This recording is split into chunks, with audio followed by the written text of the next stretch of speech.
Thank you, Dr. Michelle Henry, the chairpersons. I'm going to speak our experience on endovenous lasers for the treatment of varicose vein. Just to give you a brief, the blood is pumped from the heart to the lower limb by a force, but it goes back to the heart by a venous return, and what we see here, it is actually by the muscle pump, and there are valves which would actually hold the blood from getting back into the lower limb because of the gravity.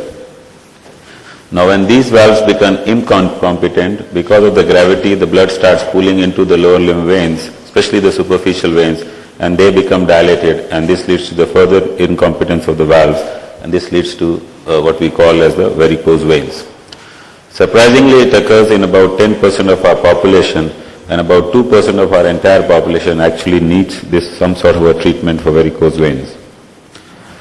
The diseases which are caused by venous incompetence are varicose veins like this, spider veins, and ulcerations. And the varicose veins could be related to the great saphenous vein, the short saphenous vein, to the branch veins, and it could also be related to the reticular veins. And they really cause a real medical and cosmetic problem. The way to diagnose is, the simplest way to diagnose is clinically and by a duplex ultrasound. And the ultrasound actually has the ability to know the veins which have an abnormal valves, and to also quantify and qualify the perforator incompetence. The various sort of treatments which were available till now were compressions, which we still use, but that's only temporary relief. Various forms of surgeries like crossectomy, stripping, and sclerotherapy, which do work, but they're not without failures. And then the ablative therapy like the radiofrequency ablation and the laser ablation. The radiofrequency ablation has been tried many times, but it doesn't produce a uniform result, and it's not a very useful technique. And then I'll just skip to the laser therapy. Now how we do it, we actually we do a duplex scan, we get a percutaneous entry to the right vein, and then pass in a catheter, and then keep on delivering laser energy as we withdraw the catheter and ablate the whole vein. The laser energy actually leads to immediate coagulation of the blood inside the vein, and then also the laser is absorbed, the energy is absorbed into the venous wall, and this leads to a remodeling of the vein which is immediate, and also leads to intense fibrous reaction over 2 to 8 weeks, and this leads to an obliteration of the vein by fibrosis. So in principle, physiologically, it acts like stripping and ligation of the great saphenous vein. The procedure is, you map the course of the vein, you give a local anesthesia by an intradermal injection, you enter the vein as low as possible. A guide wire is then introduced into the vein and advanced all the way up to the IVC. The entry needle is withdrawn, and then the sheath is carried up, and then once we are at the right position, we pass in a laser fiber and withdraw the assembly, giving in the laser energy.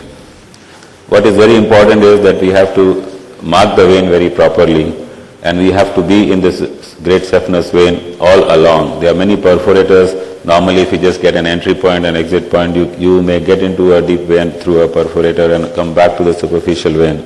And if you ablate that area, you will end up with a massive deep vein thrombosis.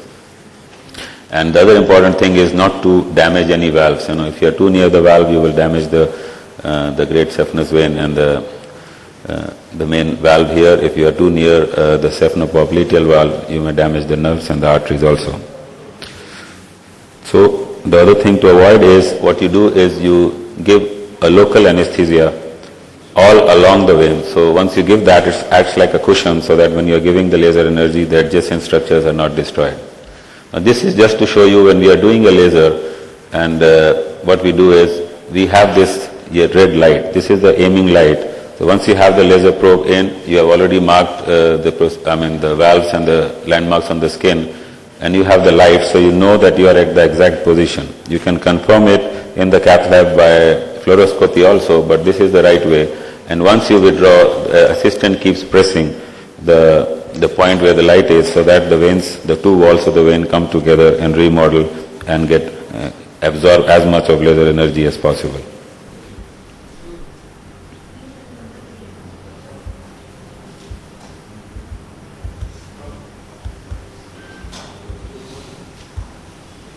Okay. So, I think the loops are not playing. So, this is how you do. You get an entry into the great saphenous vein, then you pass in a guide wire. Now, here this is important to show because this guide wire has slipped into the deep vein and then went back from the deep vein through a perforator into the great saphenous vein. If you start lasing along this path, you will end up with a massive deep vein thrombosis. And then what you do, you pass in the sheath all the way up. Then you get to the valve, and just near the valve you get the sheath and put your laser fiber here, and then keep withdrawing the whole assembly. And what you see is actually there is an immediate coagulation of the blood, and there is no flow here. The assistant keeps compressing this. At the end we have a completely clotted vein. This is how it looks at the end. And if we have perforators, you see a perforator here, you actually go near the perforator. Here you use a 200 to 400 micron laser catheter fiber and then ablate this perforators and the feeding vessels.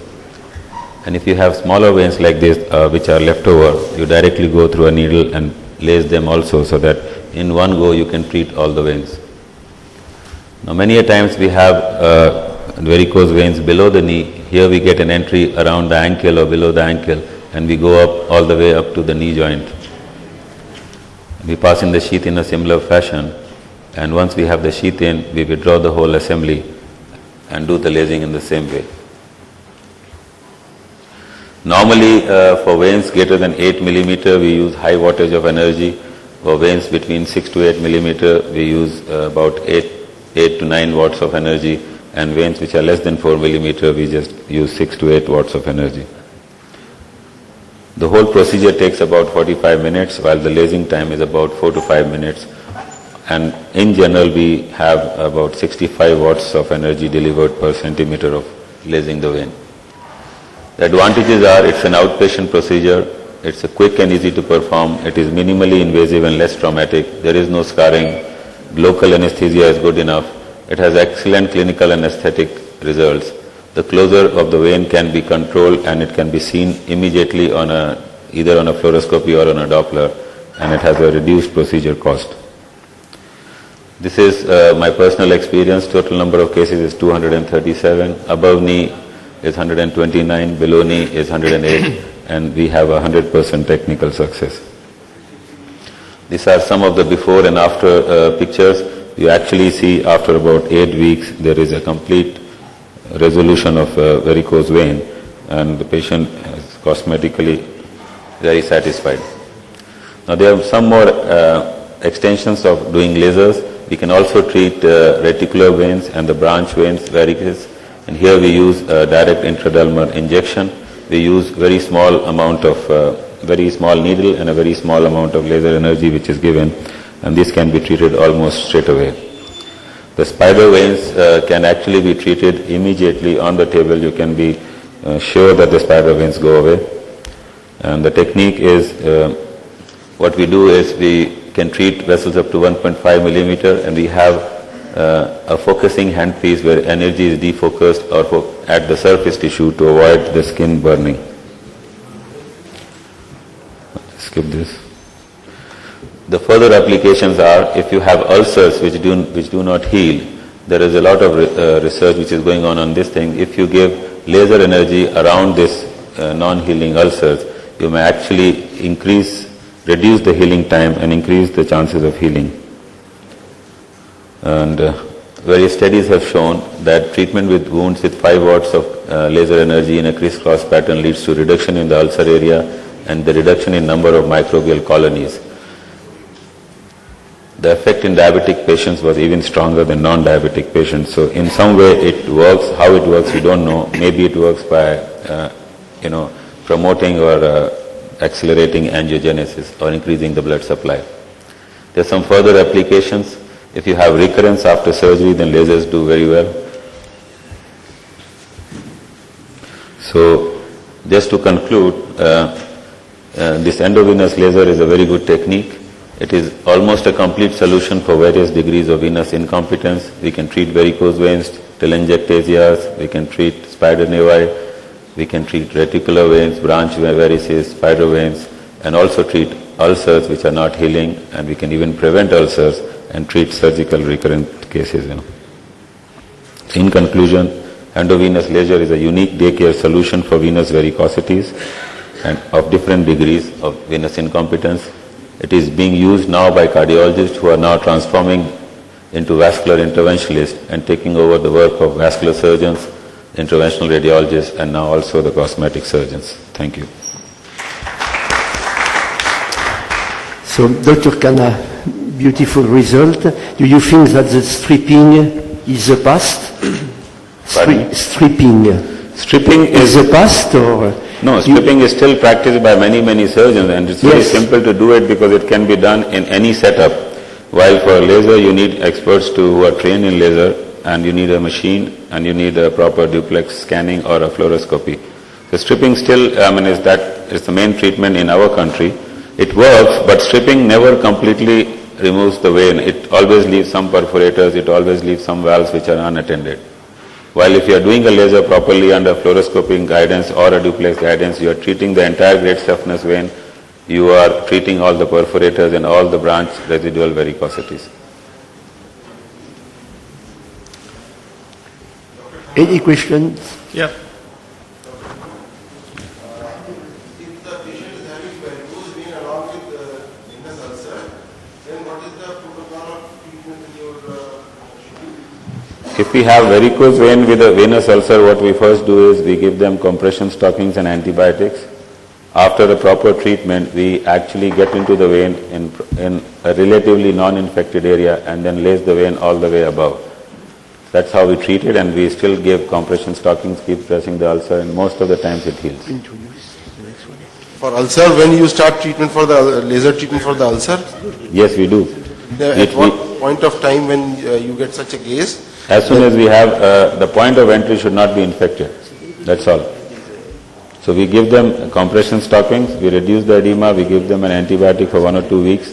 Once that is there, and we get into the vein little above the ulcer in a relatively cleaner area, and then lace the vein right from below the great saphenous vein, the valve, and all the way down from the saphenofemoral valve, below that all the way down up till the ulcer side, just above the ulcer side.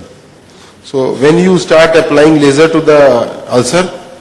We do not apply laser, we do not do it, but there have been studies that if you give a low wattage of laser across at the edges of the ulcer healing is faster. It's not a routine thing to be recommended, but there are various studies which are going on. These are some further potential applications. What we do right now, where we have the evidence, is to treat the venous reflux. If you treat the venous reflux, the ulcer is going to heal on its own. So you don't wait for ulcer to heal and then do the laser? The ulcer is not healing because the venous pressure is very high, so we have to take care of the venous pressure, reflux. So we treat the venous reflux, and the ulcer secondarily heals on its own. What is the cost?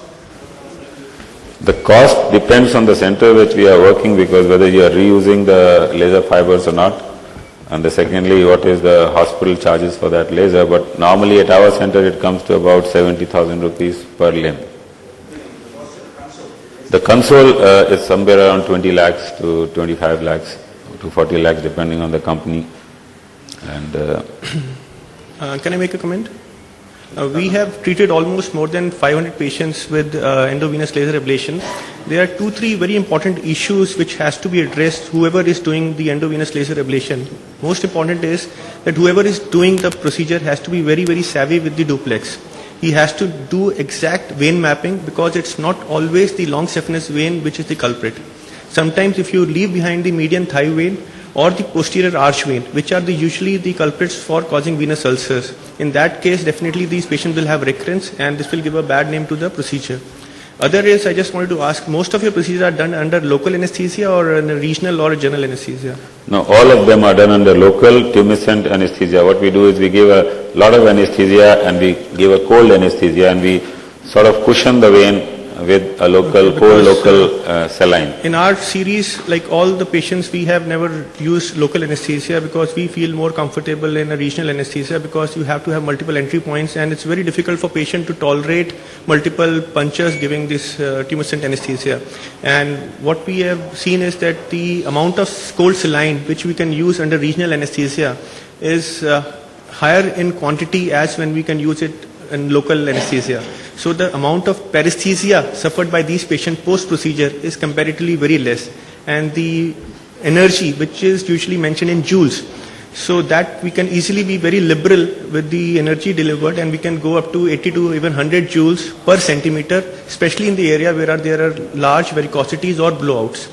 So that's one comment I just wanted to make, that for a beginner, it will be preferable to do under a regional or under general anesthesia so that they can be very comfortable and they don't miss on, because if the patient is not cooperative, if he is not having a good pain tolerance, then at least the additional ablations which have to be done can be easily carried out under a regional or a general anesthesia. But then if we start doing lasers under general anesthesia, then we are defeating the basic purpose of laser. We want to make it an outpatient procedure. In fact, and we want the patient to come walk in and walk out. So if you're doing a GA, then you can do a good surgery and do whatever. And we just want an OPD walk-in, walk-out procedure. It's very good. It's because it's news to me, because to me what I had heard was that nobody in India was doing under regional local anesthesia. All the no, I do all my patients under local anesthesia. We discharge all our patients on the same day. Yeah. We do not shift them on a wheelchair. We make them walk from the table to the ward and they are discharged. Price for the console have now reasonably come down. That depends, Now the best machine costs somewhere around 14 lakhs and the regular machines which are in the range of 700 to 900 wavelength cost somewhere around 9 lakhs. And the best machine costs 16 lakhs. Yeah, but we have used different sort of machines for last now 6, 7 years. What happened is there are a lot of machines which are assembled in India, but what happens after a few cases, you find you're giving the same watt of energy. You don't find the vein actually clotting. You can see it because you're doing it under duplex guidance, we do it under fluoro. And I find fluoro much more useful because the reasons I told you, because in duplex you may have a path of the catheter going through the deep vein through a perforator. That can be, unless you are very, very good in duplex. The catch to check that for a beginner, sometimes some people don't even have duplex or even image intensifier when they do laser. They get it marked and get these patients to the theaters. The catch is when you're advancing your laser fiber with the light on, if you chase the light from the area where you entered the light and you can see that the light is transversing through the complete subcutaneous plane, then you are absolutely sure that this is not going into the deep vein. Well, that's fine, but many of our patients are so obese you can't actually see the light unless it reaches near the saphenofemoral junction. Intermittently in the thigh and all, you just can't see the light. Yeah, Dr. Khanna, we have actually running short of time. Audience may just like to know a word from you that every technique has its downside. What are the downsides of there are laser? The downside is first the cost. The surgery is much cheaper than laser. The second downside is that if you are not careful, you can actually produce a deep vein thrombosis, which is disastrous. No, the downside of the procedure, these both are operator or the institutional downside. The downside of the procedure complication, just tell us one or two major complications or anything. Except the cost, I would say I won't put a downside to this procedure. Thank you very much. Same way.